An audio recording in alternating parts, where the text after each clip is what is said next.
Hello everyone, welcome back to thrive with Manoj. ಇವತ್ತು ನಾವು ಒಂದು SIP ರೂಲ್ ಇದೆ. ಆ ರೂಲ್ ಇಟ್ಕೊಂಡು ನಾವು ಹೇಗೆ ಇನ್ವೆಸ್ಟ್ಮೆಂಟ್ ಮಾಡೋದು ಅಂತ ನಾವು ನೋಡೋಣ. ಈ SIP ರೂಲ್ ಯಾರಿಗೆ ಸೆಟ್ ಆಗುತ್ತೆ ಅಂದ್ರೆ, ನೀವು SIP ಇನ್ವೆಸ್ಟ್ಮೆಂಟ್ ಸ್ಟಾರ್ಟ್ ಮಾಡ್ತಾ ಇದ್ದೀರಾ, ಇಲ್ಲಾಂದ್ರೆ ನೀವು SIP ಇನ್ವೆಸ್ಟ್ಮೆಂಟ್ ಮಾಡ್ತಿದ್ದೀರಾ ಆದ್ರೆ ಬೇಗನೆ ನೀವು ಇನ್ವೆಸ್ಟ್ ಮಾಡಿರೋದನ್ನ ಎಕ್ಸಿಟ್ ಆಗ್ತಿದ್ದೀರಾ ಅಂದ್ರೆ ಈ ವಿಡಿಯೋನ ಕಂಪ್ಲೀಟ್ ಆಗಿ ನೋಡಿ. ಈ ರೂಲ್ ಹೆಸರು 7531. ನಾವು ಇವಾಗ ಒಂದೊಂದಾಗಿ ಇದು ಏನ್ ಮೀನ್ ಮಾಡ್ತಿದೆ ಅಂತ ನಾವು ನೋಡೋಣ. ಫಸ್ಟ್ ನಾವು SIP ಇನ್ವೆಸ್ಟಿಂಗ್ ಅಂದ್ರೆ ಏನು ಅಂತ ನೋಡೋಣ.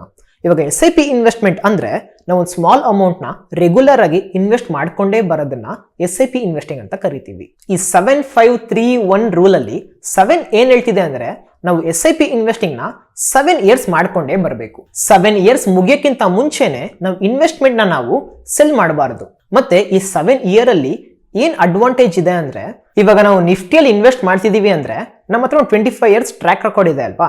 ನಿಫ್ಟಿಯಲ್ಲಿ ಇನ್ವೆಸ್ಟ್ ಮಾಡಿದವರು 7 ಇಯರ್ಸ್ ಯಾರು ಇನ್ವೆಸ್ಟ್ ಮಾಡ್ತಾನೆ ಬಂದಿದಾರೋ ಅವರು ನೆಗೆಟಿವ್ ರಿಟರ್ನ್ ನೋಡಿಲ್ಲ. ಸೊ ಇಲ್ಲಿ ನಾವೇನ್ ಅಂಡರ್ಸ್ಟ್ಯಾಂಡ್ ಮಾಡ್ಕೋಬೇಕು ಅಂದ್ರೆ, 7 ಇಯರ್ಸ್ ನಾವು ಇನ್ವೆಸ್ಟ್ ಮಾಡ್ತಾನೆ ಬಂದ್ರೆ ನಾವು ಇನ್ವೆಸ್ಟ್ ಮಾಡಿರೋ ಮನಿ ನೆಗೆಟಿವ್ ಆಗಿ ಹೋಗಕ್ಕೆ ಚಾನ್ಸಸ್ ತುಂಬಾ ಕಡಿಮೆ. ನೆಕ್ಸ್ಟ್ ಈ ರೂಲ್ ಅಲ್ಲಿ 5 ಅಂತ ಇದೆ ಅಲ್ವಾ, ಅದು ಏನ್ ಹೇಳ್ತಿದೆ ಅಂದ್ರೆ, ಅಟ್ಲೀಸ್ಟ್ ನಾವು ಒಂದು 5 ಡಿಫ್ರೆಂಟ್ ಅಸೆಟ್ ಕ್ಲಾಸಸ್ ಇಲ್ಲಾಂದ್ರೆ ಥೀಮ್ ಅಲ್ಲಿ ಇನ್ವೆಸ್ಟ್ ಮಾಡಬೇಕು. ಫಾರ್ ಎಕ್ಸಾಂಪಲ್, ಇವಾಗ ನೀವು ಮ್ಯೂಚುವಲ್ ಫಂಡ್ ಅಲ್ಲಿ ಇನ್ವೆಸ್ಟ್ ಮಾಡ್ತಿದ್ದೀರಾ ಅಂದ್ರೆ ಒಂದು large cap fund, mid cap fund, small cap fund ತರ ಡಿಫ್ರೆಂಟ್ ಆಗಿ ಇರಬೇಕು. ಅಟ್ಲೀಸ್ಟ್ ಒಂದು 5 ಇರಬೇಕು. ಒಂದು 5 ಸೆಕ್ಟರ್ಸ್ ಆಗಿರ್ಬೋದು, ಇಲ್ಲ ಅಸೆಟ್ಸ್ ಆಗಿರ್ಬೋದು, ಗೋಲ್ಡ್, ಈಕ್ವಿಟಿ, ಆ ತರ ಡಿಫ್ರೆಂಟ್ ಆಗಿರಬೇಕು. ಯಾಕಂದ್ರೆ ಇಲ್ಲಿ ರಿಸ್ಕ್ ಸ್ವಲ್ಪ ಕಡಿಮೆ ಆಗುತ್ತೆ ನಾವು ಇದು ಎಲ್ಲದರಲ್ಲೂ ಇನ್ವೆಸ್ಟ್ ಮಾಡೋದ್ರಿಂದ. ಅದಾದ್ಮೇಲೆ ನಮ್ಮ ಪೋರ್ಟ್ಫೋಲಿಯೋ ಡೈವರ್ಸಿಫೈಡ್ ಆಗಿರುತ್ತೆ. ನೆಕ್ಸ್ಟ್ 3 ಏನ್ ಹೇಳ್ತಿದೆ ಅಂದ್ರೆ, 3 ಮೆಂಟಲ್ ಟ್ರಿಕ್ಸ್ ಬಗ್ಗೆ ಇದು ಹೇಳ್ತಾ ಇದೆ. First, disappointment phase. First year ಒಂದು 6 to 7% ರಿಟರ್ನ್ ಕೊಟ್ಟಿರುತ್ತೆ. ಅವಾಗ ನಾವು ಡಿಸಪಾಯಿಂಟ್ ಆಗಬಾರ್ದು. ಏನಪ್ಪಾ ನಾವು 12% ರಿಟರ್ನ್ ಕೊಡುತ್ತೆ ಅಂತ ನಾವು ಇನ್ವೆಸ್ಟ್ ಮಾಡಿದೀವಿ, ಆದ್ರೆ ಇದು ಜಸ್ಟ್ 6 or 7% ಕೊಡ್ತಿದೆ ಅಂತ ನಾವು ಡಿಸಪಾಯಿಂಟ್ಮೆಂಟ್ ಆಗಬಾರ್ದು. ಯಾಕಂದ್ರೆ ಶಾರ್ಟ್ ಟರ್ಮ್ ಅಲ್ಲಿ ಮಾರ್ಕೆಟ್ ಫ್ಲಕ್ಚುಯೇಟ್ ಆಗುತ್ತೆ ಮತ್ತೆ ಗ್ರೇಟ್ ರಿಟರ್ನ್ಸ್ ಜನರೇಟ್ ಮಾಡಲ್ಲ. ಸಮ್ಟೈಮ್ಸ್ ಮಾರ್ಕೆಟ್ ವೀಕ್ ಆಗಿ ಪರ್ಫಾರ್ಮ್ ಮಾಡ್ತಾ ಇರುತ್ತೆ, ಇಲ್ಲ ಎಕಾನಮಿ, ಗವರ್ಮೆಂಟ್ ಆರ್ ಸೆಕ್ಟರ್ಸ್ ಅಲ್ಲಿ ಚೂರು ಪ್ರಾಬ್ಲಮ್ಸ್ ಇರಬಹುದು. ಇದರಿಂದ ನಮ್ ರಿಟರ್ನ್ಸ್ ಕಡಿಮೆ ಬರ್ಬೋದು, ಆದ್ರೆ ನಾವು ಡಿಸಪಾಯಿಂಟ್ಮೆಂಟ್ ಇಲ್ಲಿ ಆಗಬಾರ್ದು. Next, irritation phase. ಇಲ್ಲಿ ಸ್ಟಾಕ್ ಮಾರ್ಕೆಟ್ ಅನ್ನೋದು ತುಂಬಾ ಫ್ಲಕ್ಚುಯೇಟ್ ಆಗ್ತಾನೆ ಇರುತ್ತೆ, ಮೇಲ್ಗಡೆ ಹೋಗುತ್ತೆ, ಡೌನ್ ಆಗುತ್ತೆ, ಮತ್ತೆ ಮೇಲೆ ಹೋಗುತ್ತೆ. ಸೊ ಇದರಿಂದ ನಾವು ಇರಿಟೇಟ್ ಆಗಬಾರ್ದು. ಇವಾಗ ಒಂದು FD ಅಂತ ಹೇಳಿದ್ರೆ ಬ್ಯಾಂಕ್ ಫಸ್ಟೇ ಹೇಳುತ್ತೆ 5 or 6% ಕೊಡ್ತೀವಿ ಅಂತ. ಹಾಗಾದ್ರೆ ನಮಗೆ ಫಸ್ಟೇ ಗೊತ್ತು ಬ್ಯಾಂಕ್ 6% FD ಅಲ್ಲಿ ಕೊಡುತ್ತೆ ಅಂದ್ರೆ ಅದು ಪರ್ಫೆಕ್ಟ್ ಆಗಿ 6% ಕೊಡುತ್ತೆ ಅಂತ.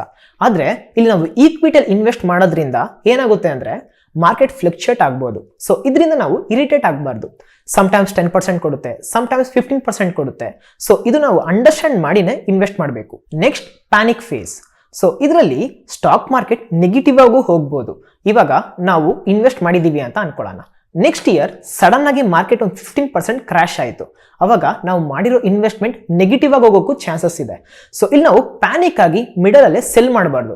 ಸೊ ಈ SIP ರೂಲ್ ಅಲ್ಲಿ ನಮ್ ಇನ್ವೆಸ್ಟ್ಮೆಂಟ್ ಟೈಮ್ 7 ಇಯರ್ಸ್ ಅಂತ ಹೇಳ್ತಾ ಇದೆ ಅಲ್ವಾ. ಸೊ ನಾವು 7 ಇಯರ್ಸ್ SIP ಮಾಡ್ತಾನೆ ಬರಬೇಕು ನಮ್ ವೆಲ್ತ್ ನ ಬಿಲ್ಡ್ ಮಾಡಕ್ಕೆ. ಮಿಡಲ್ ಅಲ್ಲೇ ಪ್ಯಾನಿಕ್ ಆಗಿ ಸೆಲ್ ಮಾಡಬಾರ್ದು. ಇವಾಗ ನಮ್ ಇಂಡಿಯನ್ ಈಕ್ವಿಟಿ ಮಾರ್ಕೆಟ್ ಫಾಲ್ ಆಗ್ತಿದೆ ಅಂದ್ರೆ ಚಾನ್ಸಸ್ ತುಂಬಾ ಇದೆ ಅದು ರಿಕವರ್ ಆಗಕ್ಕೆ.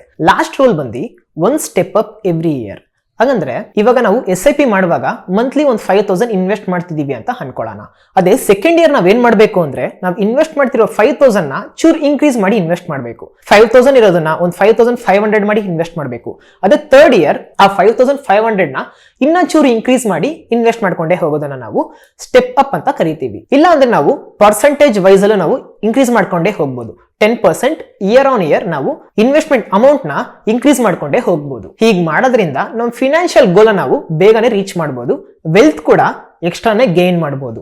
ನೆಕ್ಸ್ಟ್ 7531 SIP ರೂಲ್ ನ ಬೆನಿಫಿಟ್ಸ್ ಏನೇನು ಅಂತ ನೋಡೋಣ. ಈ ರೂಲ್ ಸಿಂಪಲ್ ಆಗಿದೆ ಮತ್ತೆ ಈಸಿಯಾಗಿ ಫಾಲೋ ಮಾಡೋ ತರ ಇದೆ. ಮತ್ತೆ ಈ ರೂಲ್ ನ ಫಾಲೋ ಮಾಡೋದ್ರಿಂದ ನಮ್ ಇನ್ವೆಸ್ಟ್ಮೆಂಟ್ ನ ನಾವು ಡೈವರ್ಸಿಫೈಡ್ ಆಗಿ ಇಟ್ಕೋತೀವಿ. ಡೈವರ್ಸಿಫಿಕೇಶನ್ ಇಂದ ನಮ್ ಪೋರ್ಟ್ಫೋಲಿಯೋ ರಿಸ್ಕ್ ಕೂಡ ಕಡಿಮೆ ಆಗುತ್ತೆ. ಸೊ ಇದೆಲ್ಲ ಫಾಲೋ ಮಾಡೋದ್ರಿಂದ ನಮ್ಮ ಹಣನು ಕೂಡ ನಾವು ಇನ್ವೆಸ್ಟ್ ಮಾಡಿ ಗ್ರೋ ಮಾಡ್ತಾನೆ ಇದೀವಿ. ಈ ರೂಲ್ ನಾವು ಹೇಗೆ ಇಂಪ್ಲಿಮೆಂಟ್ ಮಾಡಬೇಕು ಅಂದ್ರೆ, ಇವಾಗ ನೀವು ಮ್ಯೂಚುವಲ್ ಫಂಡ್ ಅಲ್ಲಿ ಇನ್ವೆಸ್ಟ್ ಮಾಡ್ತಿದ್ದಾರಾ ಅಂದ್ರೆ ನಿಮ್ಗೆ ಮ್ಯೂಚುವಲ್ ಫಂಡ್ಸ್ ಅಲ್ಲಿ ಯಾವ ಫಂಡ್ ನಿಮ್ಗೆ ಪ್ರಾಪರ್ ಆಗಿ ಸೂಟ್ ಆಗುತ್ತೋ ಅದನ್ನ ಸೆಲೆಕ್ಟ್ ಮಾಡಿ ಇನ್ವೆಸ್ಟ್ ಮಾಡಕ್ಕೆ ಚೂಸ್ ಮಾಡಿ SIP ಮಾಡಕ್ಕೆ ಸ್ಟಾರ್ಟ್ ಮಾಡಿ. ಇನ್ವೆಸ್ಟ್ ಮಾಡ್ಬೇಕು ಅಂತ ಅನ್ಕೊಂಡಿದ್ರೆ ಬೇಗನೆ ಇನ್ವೆಸ್ಟ್ ಮಾಡಕ್ಕೆ ಸ್ಟಾರ್ಟ್ ಮಾಡಿ. ಮತ್ತೆ SIP ಮಾಡಕ್ಕೆ ಸ್ಟಾರ್ಟ್ ಮಾಡ್ತಿದ್ದೀರಾ ಅಂದ್ರೆ ಡಿಸಿಪ್ಲಿನ್ ಅಂಡ್ ಪೇಷನ್ಸ್ ಇಲ್ಲಿ ತುಂಬಾ ಇಂಪಾರ್ಟೆಂಟ್ ಆಗಿರುತ್ತೆ.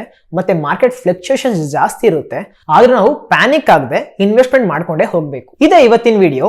ಈ ರೂಲ್ ಇಂದ ನೀವು SIP ಸ್ಟಾರ್ಟ್ ಮಾಡಕ್ಕೆ ತುಂಬಾ ಯೂಸ್ಫುಲ್ ಆಗಿರುತ್ತೆ ಅಂತ ನಾನು ಅನ್ಕೋತೀನಿ. ಈ ವಿಡಿಯೋ ನಿಮ್ಗೆ ಇನ್ವೆಸ್ಟ್ಮೆಂಟ್ ಮಾಡಕ್ಕೆ ಯೂಸ್ಫುಲ್ ಆಗಿದ್ರೆ ಮರಿದೆ ಶೇರ್ ಮಾಡಿ, ಲೈಕ್ ಮಾಡಿ, ಮತ್ತೆ ನಮ್ಮ ಚಾನಲ್ಗೆ ಮರಿದೆ ಸಬ್ಸ್ಕ್ರೈಬ್ ಮಾಡಿ. ಅವಾಗ ನಾವು ಅಪ್ಲೋಡ್ ಮಾಡೋ ವಿಡಿಯೋ ನಿಮ್ಗೆ ಬೇಗನೆ ಬರ್ತಾನೆ ಇರುತ್ತೆ. ಮತ್ತೆ ನಿಮ್ಗೆ ಏನಾದ್ರು ಡೌಟ್ ಇದ್ರೆ ಅವ್ರು ನಾನು ಏನಾದ್ರು ನೆಕ್ಸ್ಟ್ ಆದ್ರೂ ಟಾಪಿಕ್ ಬಗ್ಗೆ ಮಾತಾಡಬೇಕು ಅಂದ್ರೆ ಕಮೆಂಟ್ ಸೆಕ್ಷನ್ ಅಲ್ಲಿ ಕಮೆಂಟ್ ಮಾಡಿ. ಖಂಡಿತ ನಾನು ಆ ವಿಡಿಯೋ ಅಪ್ಲೋಡ್ ಮಾಡಕ್ಕೆ ಮತ್ತೆ ನಿಮ್ ಕಮೆಂಟ್ಸ್ಗೆ ರಿಪ್ಲೈ ಮಾಡ್ತೀನಿ. Thank you so much for watching.